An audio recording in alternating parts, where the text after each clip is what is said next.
Étude de cas pour la gestion technique d'un spectacle de danse. Quelles sont les infos qu'on a eues au début, comment a été complété le matériel existant de la salle, bref, un cas pratique qui change un petit peu des mariages.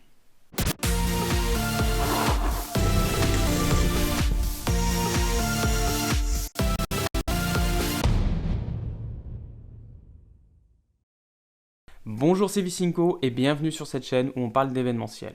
Aujourd'hui, on se penche sur le cas pratique d'un spectacle de danse pour lequel j'ai réalisé la gestion technique en son, lumière et vidéo. Ça s'est passé dans une jolie petite salle de spectacle pouvant accueillir à peu près 200 personnes, vraiment un peu typique, les fauteuils en velours, une scène, une régie technique en haut, et cerise sur le gâteau, elle est équipée en matériel son, vidéo et lumière, et on a le droit d'utiliser le matériel. N'hésite pas à me dire dans les commentaires si dans ton secteur c'est également le cas. Lorsqu'il y a des équipements dans une salle, en général, il y a un technicien dédié que l'on peut embaucher ou pas, si on veut ou pas utiliser les équipements. Forcément, quand on me dit que la salle est équipée en son, lumière, vidéo et qu'on y a accès, je demande à ce qu'on fasse un rendez-vous avec le responsable technique pour savoir qu'est-ce que l'on peut vraiment faire et comment est vraiment équipée la salle. Très bonne surprise, la salle est plutôt bien équipée. Et pour la partie programmation lumière, le technicien connaît sa console et programme en réalité tout ce qu'on a besoin en fonction des limites de sa console, et ensuite on n'a plus qu'à jouer avec tout ça. Pour le spectacle en lui-même, il s'agissait de bandes son déjà assemblées, donc ça simplifiait le travail.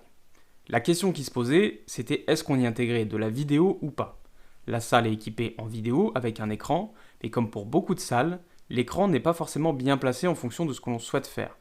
Là, le choix avait été fait de mettre l'écran en milieu de scène, puisque cette salle servait pour des spectacles ou des projections, et forcément, faire un spectacle de danse avec un écran en plein milieu de scène, ça le fait pas. Donc à ce moment-là, l'organisatrice et chorégraphe ne sait pas si elle va trouver un écran pour rajouter en fond de scène, donc on ne sait pas encore si on va faire de la vidéo ou juste de l'audio. Toujours est-il que moi, je me suis préparé pour de la vidéo. Comme on utilise le matériel de la salle, on va s'orienter vers une gestion réellement live de l'événement. Comme c'était une bande son déjà assemblée, avec un logiciel type Sunlight avec les bonnes versions, on aurait très bien pu construire toute l'organisation lumière, tous les projecteurs directement en timeline et n'avoir qu'à faire play et que tout déroule tout seul. Cela aurait demandé un peu plus de travail, mais par contre on aurait été beaucoup plus serein sur le déroulé exact des événements lumière par rapport à la musique. Je voulais prendre le temps de tourner cette vidéo directement dans la régie, mais on n'a pas eu tellement de moments de creux, et quand il y avait des pauses, il y avait encore des élèves qui s'entraînaient sur scène, donc il y avait du brouhaha, parfois de la musique, et tu le sais, pour tout ce qui est droit d'auteur, c'est compliqué, donc j'ai préféré juste prendre une photo, pouvoir t'expliquer réellement techniquement ce qui a été fait, et ne pas tourner la vidéo directement sur place. On pourrait croire que ce genre de prestation est plus cool niveau amplitude horaire qu'un mariage.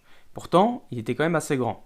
La première journée, ça allait, on avait à peu près un 14h-21h, ce qui nous a permis de faire les réglages lumière et de tester quelques chorégraphies dans le désordre. Donc ça permettait de jouer avec la lumière et voir si ça passait, s'il y avait besoin de faire des ajustements ou pas. La deuxième journée, c'était un peu plus conséquent, c'était environ 8h du matin jusqu'à peu près 23h le soir, le temps de souffler un peu et de ranger le matériel. Donc le matin, on était encore dans des révisions de chorégraphie un peu dans le désordre. On avait fait des petites rectifications lumière sur le positionnement des projecteurs, mais ce qu'on avait programmé marchait bien, et du coup, on n'a pas besoin de refaire plus de programmes que ça roulait. L'après-midi, on a réalisé des filages. Le filage, c'est lorsque l'on réalise le spectacle sans spectateur, pour s'assurer que tout fonctionne. Est-ce qu'on arrive à changer de tenue dans les temps? Est-ce que techniquement, on n'a pas de problème sur des changements de vidéo? Est-ce que pour les décors, on a le temps de les mettre en place ou de les enlever? Bref, on fait le spectacle et on voit qu'est-ce qui coince pour faire des ajustements. Le filage en spectacle, c'est extrêmement important, d'autant plus que là, il y a des enfants. Donc c'est beaucoup plus difficile de les garder concentrés, il faut bien les encadrer, et le filage permet de voir si tout le monde arrive à bien gérer tout ça aussi. Le jour du spectacle, on avait un écran, on a donc pu faire de la gestion vidéo, et j'ai bien fait de me préparer dans ce sens. Donc là, on est dans la régie technique, qui se trouve tout à l'arrière de la salle. Devant, un peu plus bas, qu'on n'aperçoit pas, il y a les fauteuils. Et là, on voit la moitié de la scène, avec l'écran qui a été installé en fond de scène pour pouvoir faire la diffusion vidéo. Donc du coup, qui dit diffusion vidéo dit console vidéo. C'est préférable. Pourquoi? Parce que là, j'avais des changements vidéo à faire. Donc faire un changement vidéo alors qu'on affiche l'écran, c'est toujours délicat. Donc j'ai installé ma régie vidéo, ce qui me permettait de mettre au noir la sortie vers le vidéoprojecteur et de faire toutes les modifications que j'avais besoin sur mon ordinateur sans que ce soit visible. Et une fois que j'étais prêt sur mon ordinateur, je rouvrais la voie vidéo et du coup je pouvais lancer la vidéo sur laquelle était du coup calée la bande son pour danser. L'installation de cette régie vidéo avait un deuxième intérêt. Lorsque tu diffuses juste une bande son, tu peux voir le timing de ta bande son. On va y revenir juste après, mais en gros j'avais tout le timing qui devait dérouler avec les événements en lumière qu'on devait essayer de créer. Le problème quand tu diffuses la vidéo, c'est que tu ne peux pas laisser apparaître ton timing de vidéo puisque tu diffuses la vidéo. Donc, je pense qu'il y a d'autres systèmes pour le faire. Je crois avec PowerPoint, il faut que je me penche sur la question parce que là, j'ai fait un petit peu système D. Tu ne le vois pas, mais ici, là... Attends, je vais zoomer pour... Tu vois. Donc là, j'avais un raccord pour brancher mon téléphone. Donc là, il n'y est pas puisque j'ai pris la photo. Et en fait, j'utilisais le chronomètre sur mon téléphone que je lançais en même temps que je lançais la vidéo. Et ça me permettait de récupérer par l'HDMI. C'est un adaptateur HDMI pour récupérer le visu. Et du coup, j'affichais mon écran sur la régie vidéo. Comme ça, j'avais toujours en face de moi le chrono de la vidéo qui était en train de tourner. Pour gérer la partie son, il y a une console là sur le côté assez conséquente. Nous, pour ce qu'on faisait, on n'avait pas besoin de tout ça. Mais c'est la console qui est en place dans la salle. Donc il y a canal gauche, canal droit pour un câble jack qui était donc branché à l'ordinateur pour le son. On utilisait également les retours sur scène là-haut en auxiliaire. Les deux pistes qui suivent, le 3-4, c'était des micros d'ambiance qui sont sur scène qu'on n'a pas utilisés. Et ensuite, on avait 2 micros HF de disponibles puisqu'on avait une présentatrice qui intervenait à plusieurs moments dans le spectacle. Pour la partie lumière, on avait donc ici une console DMX par fader, donc pas d'ordinateur comme avec les Sunlight et autres.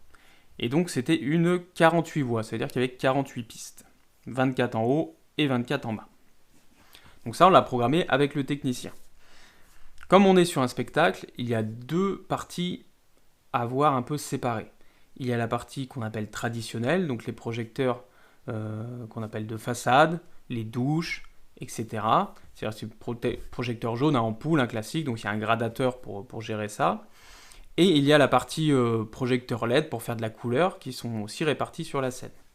Donc, comme on gérait le spectacle, on voyait différentes ambiances de couleurs, et qu'en même temps, il fallait suivre en fonction de ce qui se passe, un éclairage qui correspond forcément aux chorégraphies et autres, au placement sur scène. On a fait le choix, j'ai fait le choix, de répartir la programmation avec, sur toute la partie droite, on était plutôt sur les ambiances de couleurs. Donc là, on était numéroté de 1 à 12. On n'a pas utilisé les 12, mais on est numéroté de 1 à 12. Et ensuite, on a fait des programmes pour la gestion des projecteurs traditionnels. Donc, et là, c'était repéré de A à, je ne sais plus, L. Donc A, B, C, D, E. Alors pourquoi ça? Tu vas vite comprendre quand je vais te montrer la fiche qui apparaît ici. Là, je vais te montrer ça d'un peu plus près. Donc là, autant des ambiances de couleurs, bon, tu vois le principe. Pour des projecteurs traditionnels, en gros, on avait l'ensemble du plateau plus la face sur le premier. Ensuite, on avait juste la face, juste le plateau. Après, on avait dû mettre la gauche du plateau, le centre du plateau, le droit du plateau, donc jardin, cour.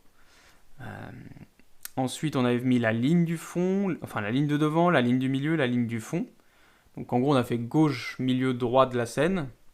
Et ensuite, on a fait le devant, milieu et arrière de la scène pour pouvoir éclairer juste ces zones-là quand on a besoin et combiner un petit peu tout ça.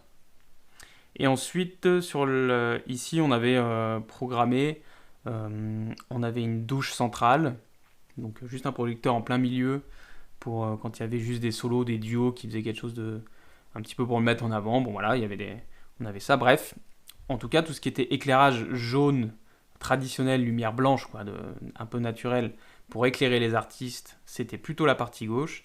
Et après, pour la touche de couleur, on était sur toute la partie droite. Si on prend cette fiche, tu vas comprendre pourquoi j'ai fait ce repérage. La chorégraphe m'a fourni donc ce tableau avec les différentes danses, les vidéos à lancer, à quel moment, etc. Donc le déroulé du spectacle, tout simplement. Et elle m'avait fait un petit peu ce qu'elle souhaitait niveau lumière. Tu vois, elle voulait que l'ambiance de couleur arrive progressivement, elle voulait de la lumière au centre, après elle voulait la douche du centre, etc. etc. Donc ça, c'est très bien parce que je savais ce qu'elle voulait. Même si après elle m'a dit, ça c'est ce qu'elle voulait dans l'idéal. Mais j'ai fait en sorte de reproduire ça le mieux possible. Donc moi, le problème quand tu suis les timings, tu vois qu'au début, bon, là, on est sur une minute à peu près, donc ça va. Mais il y a des périodes où il y a beaucoup moins. Donc tu peux pas tout le temps, là tu vois, de 6 minutes 07 à 6 minutes 11. Et le problème c'est que tu n'as pas le temps de te rappeler que tu es rendu à cette ligne-là, parce qu'en plus tu utilises tes deux mains sur la console, puisque tu as l'ambiance couleur d'un côté et la couleur naturelle de l'autre. Il faut que tu arrives à suivre sans pouvoir garder ton doigt pour savoir où tu étais rendu, suivre la liste. Donc l'intérêt du repérage, c'est que tu vas plus te soucier de ce qui est vraiment écrit. Par contre, tu vas te faire un repérage toi pour te rappeler ce que tu es censé faire avec le repérage des boutons. Parce que sous la console, sur la bande jaune, on écrit au stylo le repérage des boutons, de A, B, C et 1, 2, 3, 4, etc. Comme ça, tu les retrouves très vite et très facilement. Donc là, si on suit le spectacle, j'avais l'ambiance de couleur 10. Donc là, j'ai fait un petit repère flèche pour dire que l'ambiance de couleur 10 devait apparaître progressivement. Ensuite, le E, ça correspondait à une ambiance, à une mise en lumière avec les traditionnels. Donc si on regarde à quoi ça correspondait, c'était la colonne au centre, donc en fait c'était la ligne au centre de la scène. Ensuite, on avait le L, c'était la douche en plein centre. Donc comme la douche était très large, il fallait atténuer la lumière de face et atténuer aussi la couleur pour renforcer l'effet. Donc tout ça, il fallait quand même ajuster en live, c'est pour doser en fait. Parce que sur la console, les voix qui ont été programmées, on avait donc le fader, ça fait un gradateur, de 0 à 100%, et on avait le bouton juste en dessous qui était en mode push button. Quand tu appuies, ça mettait à 100% direct. Donc sur le trad, c'est un peu long, tu as l'effet d'ampoule qui s'allume, mais sur les LED, ça marche chez Cache. Donc on s'est servi de ça. On va le revoir normalement quelque part par là. Si je reprends le 10... Alors, est-ce que je le retrouve dans la fiche ? Je ne vois plus ici. Si, là. Tu vois, ici, on avait du strobe. Bon, à la base, on voulait séparer, mais techniquement, c'était pas possible de faire du strobe d'un côté et puis de l'autre. Donc, on faisait du strobe général. C'était des flashs avec le programme de couleur numéro 10 en utilisant le bouton flash, tout simplement. Donc, tu vois, quand les timings sont serrés, j'avais tout se déroulé. Je savais que je faisais ambiance de couleur numéro 10, éclairage traditionnel E, ensuite L, ensuite H, renforcé après avec le B. Ensuite, là, pendant 3 secondes, je passais sur l'ambiance de couleur numéro 3, mais je faisais aussi des flashs pour faire un peu de strobe. Bref, j'avais vraiment le point, là, c'était pour la mise au noir. Là, j'avais des mises au noir progressives, je crois que je ne l'ai même pas marqué partout, mais bon. Après, c'est à toi de faire ton organisation et ton repérage. Mais en gros, juste en lisant là, juste les lettres et les chiffres, je savais ce que je devais enclencher. Et vu que par moment, c'est vraiment très serré en timing, c'était vraiment pas de trop. Comme tu peux le voir, il y avait un gros boulot à faire sur la partie lumière, donc on s'est simplifié la vie au maximum pour la partie son. On avait juste besoin, moi, de l'entrée ordinateur pour diffuser le son, donc le son était déjà réglé, il ne devait pas changer, on diffusait une bande son, donc il n'y avait pas trop de variations dans la bande son. Et pour les micros HF, le réglage était fait, et c'est la personne qui s'occupait de l'éteindre elle-même, parce que là, honnêtement, avec les deux mains prises, s'il y avait eu des complications sur la partie son, c'était déjà beaucoup plus compliqué à gérer. Pour avoir des infos de la chorégraphe, alors je ne sais pas si on va bien le voir, on avait un casque de ce qu'on appelle d'intercom. C'est-à-dire que ce casque est relié avec un autre casque là-bas en coulisses sur le côté. Et donc on peut communiquer avec les coulisses grâce à ce système d'intercom qui est à cet endroit-là de mémoire. Donc c'est pratique, ça permet de savoir s'il y a des problèmes ou pas qui se passent en coulisses. Si vraiment on doit nous adapter quelque chose en cas de besoin. Après j'ai été pratiquement tout le temps en liaison avec la chorégraphe, même si par moment elle devait laisser le casque pour placer ou enlever du décor, et parce qu'elle dansait aussi à un moment donné. Mais la plupart du temps, elle était avec moi en liaison, donc s'il y avait quoi que ce soit, elle pouvait directement me prévenir de ce qui se passait, là où je ne voyais pas, en coulisses. Un petit détail qui montre que cette salle est quand même bien équipée, c'est qu'on a ici le boîtier de commande de l'éclairage de la salle. Et on a également un éclairage public de la salle qui est sur la console DMX. Donc début de spectacle, avant le spectacle, quand tout le monde rentre, j'étais en éclairage blanc avec tu vois, le plafond. Et ensuite, à l'approche du début du spectacle, j'allumais l'éclairage que j'avais sur le pupitre, donc qui éclaire aussi la salle, pour pouvoir couper l'éclairage blanc spot classique du plafond. Ce qui fait qu'après, une fois qu'on est au pupitre lumière, on peut gérer l'extinction de la lumière, donc c'est plutôt bien fait. Si les études de cas de prestations qui sortent un petit peu du schéma traditionnel soirée dansante t'intéressent, n'hésite pas à le dire dans les commentaires et à mettre un like à cette vidéo. On se retrouve très bientôt et en attendant, n'oublie pas que le plus important n'est pas ce que tu as, mais ce que tu en fais.